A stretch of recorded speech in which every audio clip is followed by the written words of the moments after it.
Guys, I have theory. What if all the teasers and trailers for episode 7 about Jax being crazy are just rage bait, and we're actually getting a normal adventure where Jax acts as usual, and all of this is just a joke, and— Do we know what time it comes out? Glitch should really make episode 8 of TADC have playful electric music, like anime music.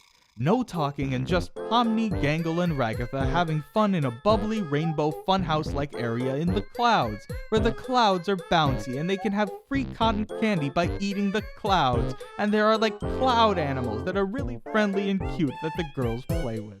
Nothing bad happens in the entire episode and everyone's smiling. Wow, this episode was great!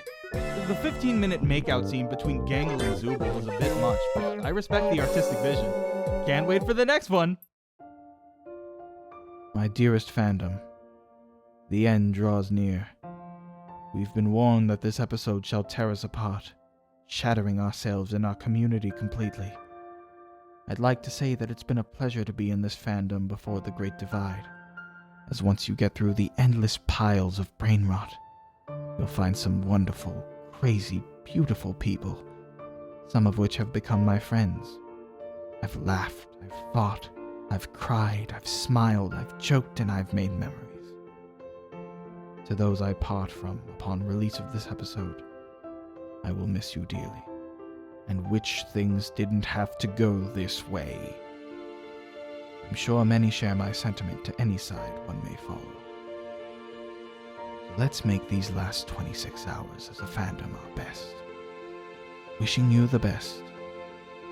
Brandon. Please, no one take this seriously. This is satire. I don't know why everyone is saying the fandom is gonna split up. What could possibly happen for that to happen? Oh, damn, did he die?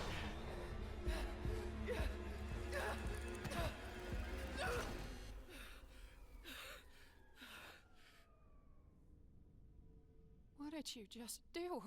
Oh, you motherfucker. Oh, you piece of shit. Oh, you...